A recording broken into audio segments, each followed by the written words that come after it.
We are told that prayer is the answer to every problem in life, even in circumstances when the outlook seems hopeless. Also, because prayer is the breath of the soul, we have been advised to pray without ceasing. The question is, are we? Prayer has been a powerful, a tremendous force in Christian life and practice.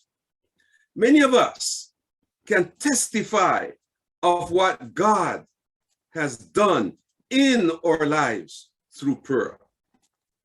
Even skeptical scientists are now admitting the power of prayer. At the NIH, the National Institute of Health, not too far from me, they have conducted experiments where they have prayed for some sick individuals. And when others in the placebo group have not been prayed for, and while those who have not been prayed for have died, those who have been prayed for have survived. Prayer is a powerful force. Yet my question concerns whether or not we always recognize the answers to our prayers when they come. Some of us pray for patience, but when God answers our prayers, we don't recognize it. Now, the question concerns, what is patience? And the answer is, patience is endurance under trials. So the only way God can answer a prayer to make us patient is to give us trials which we can endure in order to develop the patience that we ask for. Perhaps, my friends, we all need to take stock and, like the disciples, ask, Lord, teach us to pray. As you have prayed and God has answered your prayers, have you ever been startled by the answer to your prayers? Let me say it another way. Has the answer to your prayer ever startled you? Has it ever come so fast and so unexpectedly that you could not recognize it? That's our study today. But let me set it up with a story of a childless Christian lady who fell on hard times after her husband had died.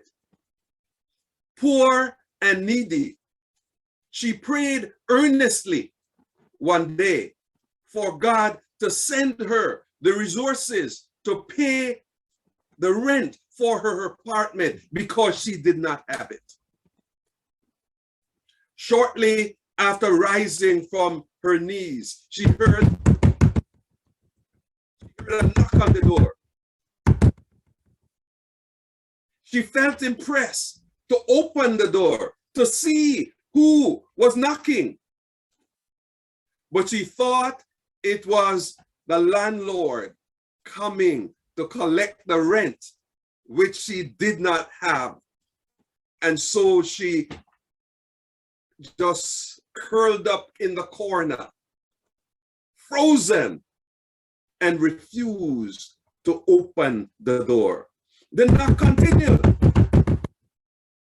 and she stood there until the knocker left. Friends, what if that was God's answer to her prayer? What do we do when the answer to our prayer comes knocking at our door? Well, that's the situation that's set up in the story from the Bible that I'd like to share with us today. It was AD 43. The young church was growing, persecution notwithstanding. It was thriving, and it was now a significant movement. King Herod arrested some of its leaders and abused them. Most of them escaped death, but he killed James, the brother of John, with the sword.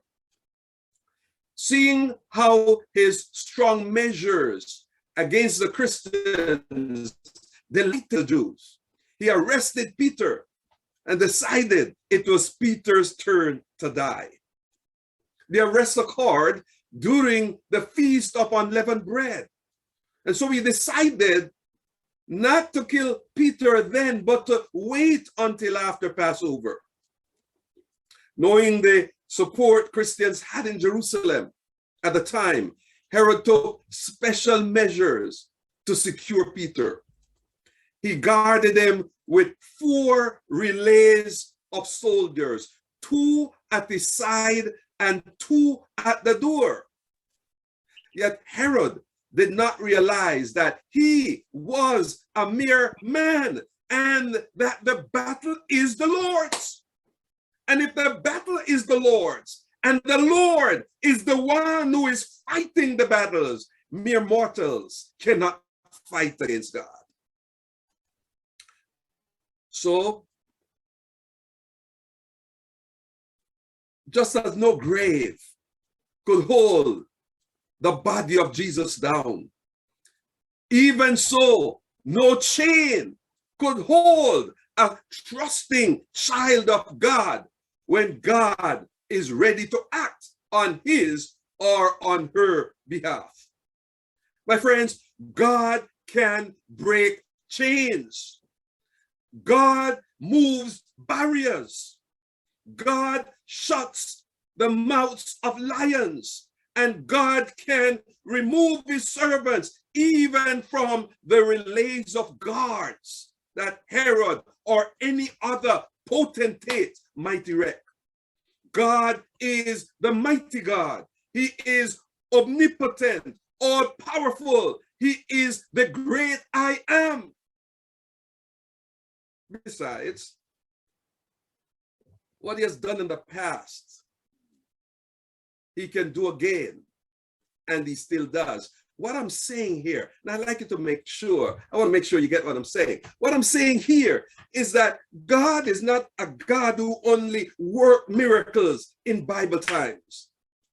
God still works miracles in our day. In the early 90s,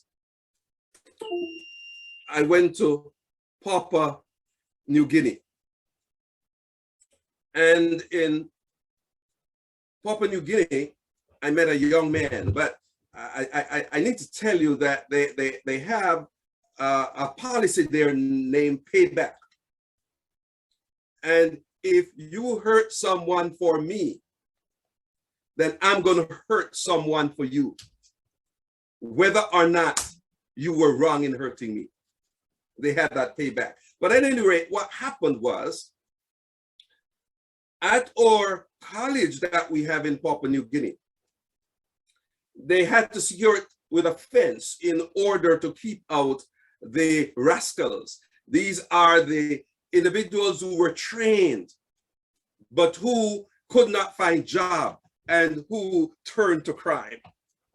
And so the campus is fenced around, and at each corner they have lookouts where they would ensure that no one would be attacking anyone or anything belonging to the college.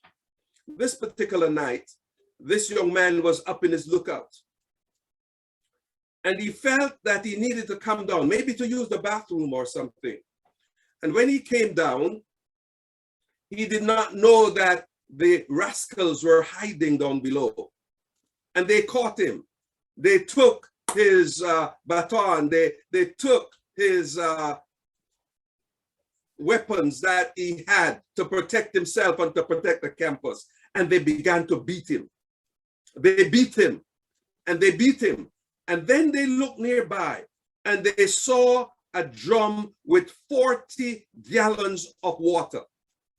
And they inserted him head down in the 40 gallons of water and left him to die. And while he was there, inserted head down in 40 gallons of water, he said, God, if you can help me. You delivered Shadrach, Meshach, and Abednego from the fiery furnace. You delivered Daniel from the lion's den. And if you choose, you can deliver me too. And the next thing he knew, he was standing outside the drum of water, standing on his feet, which were still bound, and his hands were still bound behind him. But he was not drowning. He was standing up outside. When the rascals saw it, they were upset. They began beating him some more.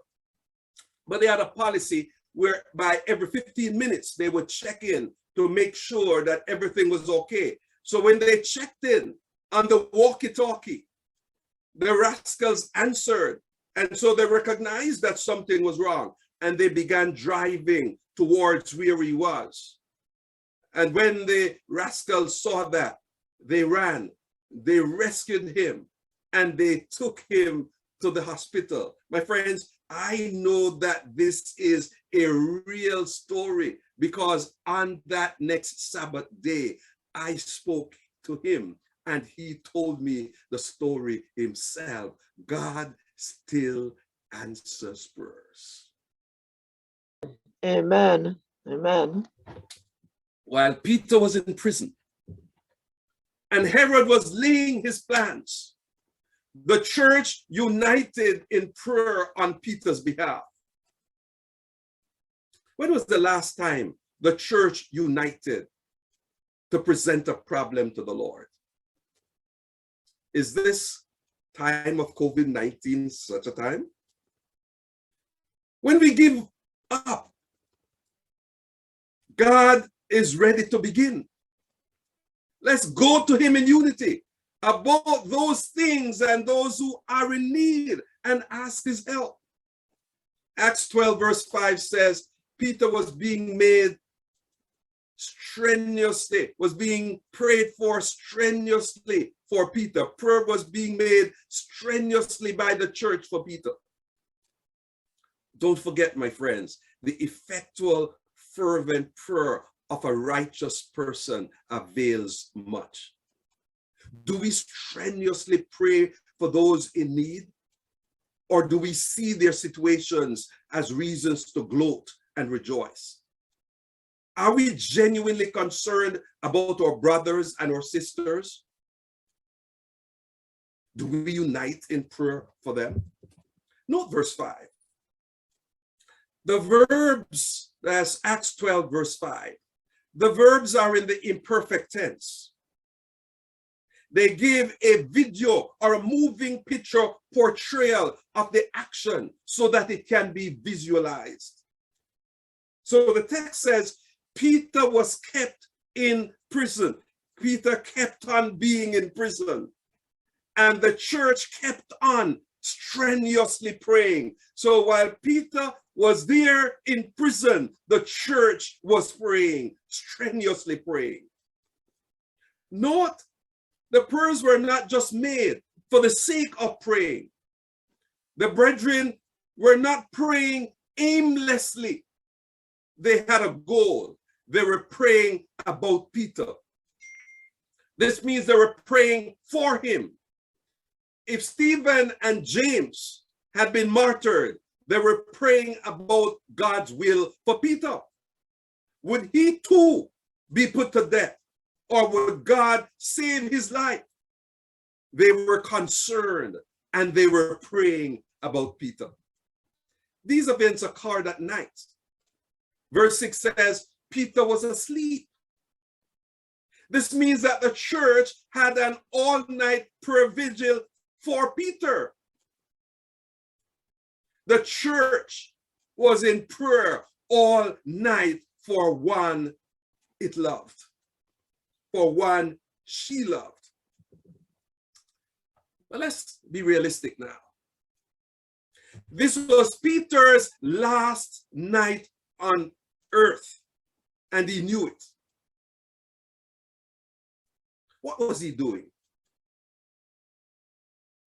If you knew, or if I could know, that tonight would be my last night, or if you knew that tonight would be your last night on earth, how would you spend today?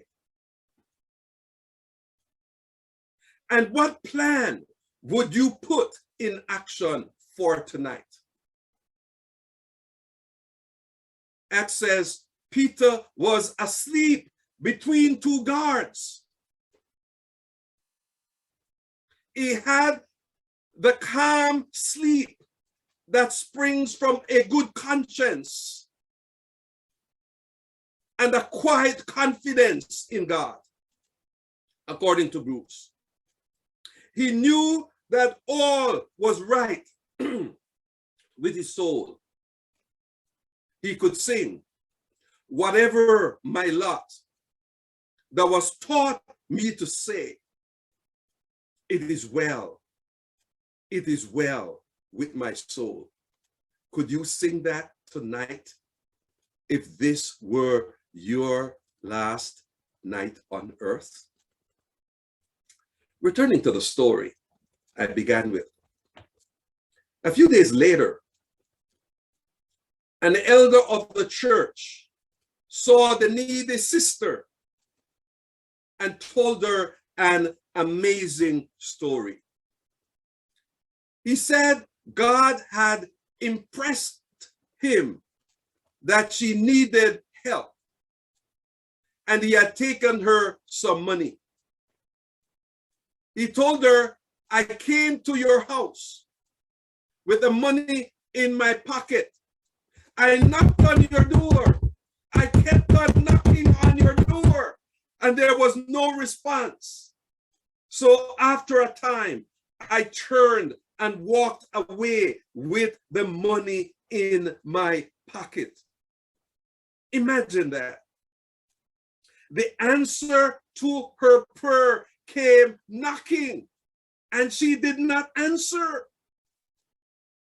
The answer to her prayer came, and she turned him away.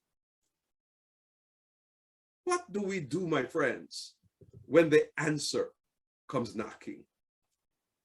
The sister confessed she was at home, heard the knock, but since she was not sure whether or not it was the landlord, she did not open the door. What a tragedy. But do you know that the biblical story we are looking at has a similar twist? Well, while the church was still gathered, and while the church was still in the upper room, in the house of Mary, the mother of John Mark, and while they were still there praying for Peter, there was a knock on the door. Perhaps the knock brought grief to many a heart that night. Had someone found out their meeting place? Were they betrayed? Was that the knock of Herod or the soldiers of Herod who had come to arrest them?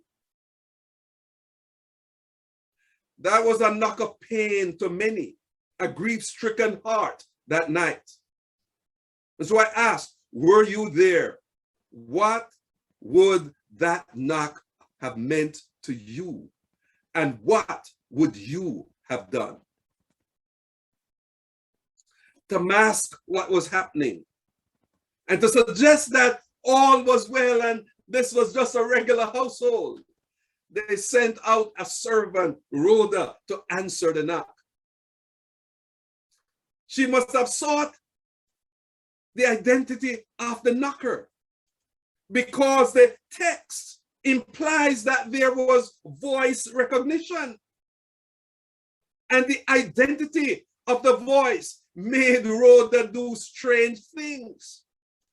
What do you do when the answer comes knocking? Do you open the door or do you do strange things? Rhoda and the others had spent the night interceding with God for Peter. Now, as she stood on the inside of the door, she recognized the voice on the other side of the door. But for a moment, she stood in disbelief. How could it be Peter? Was Peter not in prison? You see, my friends, those inside don't always recognize the answer to their prayers is standing outside the door. Recognizing the voice, she was so joyful that she did not even open the door to let Peter in. She left Peter standing outside the door. She left the answer to her prayer standing outside the door. Do you and I, do we sometimes, at times, also leave the answer to our prayers standing? What do we do when the answer to our prayers come knocking? Rhoda left the answer standing outside. She went to the praying group. She interrupted. She disrupted their prayers and told them the answer to their prayer was standing outside. Again, follow me here. Those within couldn't believe that the answer to their prayer was outside. They could not believe that Peter was standing outside. They abused, read the text, they abused the bearer of the good news. They told her she must have been out of her mind. They told her she must have been crazy. They charged her with being weird and crazy. They always do. And when she insisted that she was speaking the truth and that the report was indeed true, in disbelief, they said that what she had seen was Peter's angel. It was not Peter, it was Peter's angel. Or as some of us would say in Jamaica, is his dopey. Is that him? And while they debated, the answer was left standing outside. You see, my friends, people aren't always ready for their answer to come knocking.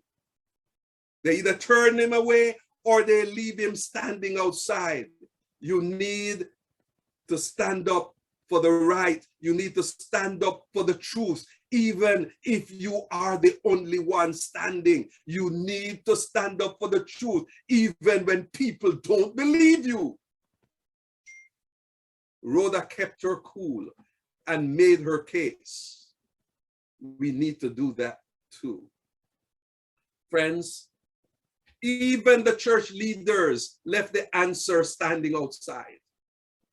Even leaders can show a lack of faith and disbelief at the answer to prayers. But don't give up or don't give in. Insist on the truth. Take your stand for God. Take your stand for right. The church didn't know of the miraculous delivery of Peter, and so the church doubted.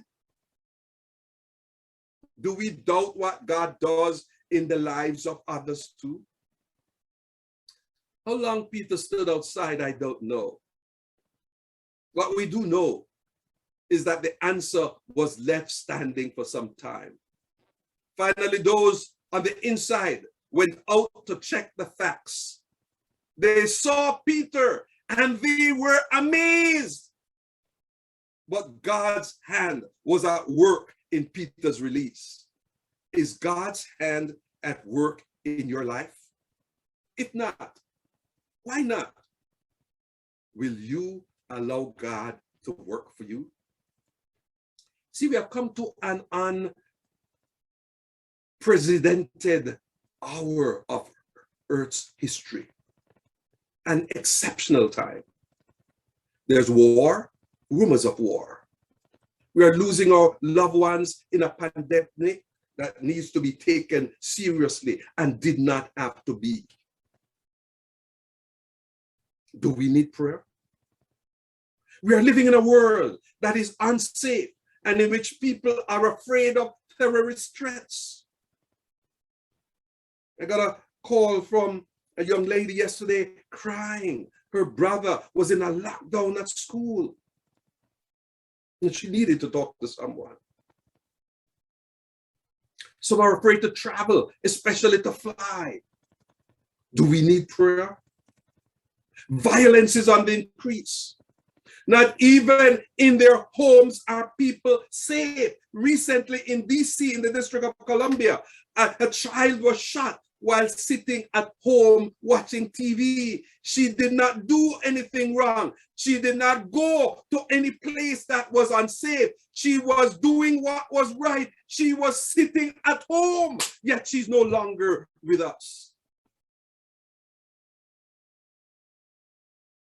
It is also very true that some of us do not really know how to pray or what to pray for or about. Many of us pray for things or try to use prayer to manipulate God for selfish purposes. And I'd like to remind us that God gave us things to use and people to love, but many of us love things and use people. But note that the church was in prayer, but not for individuals' wants. They were praying for Peter. There are times, my friends, when personal needs and interests must be made secondary to more important needs and more important issues. The church was praying for Peter.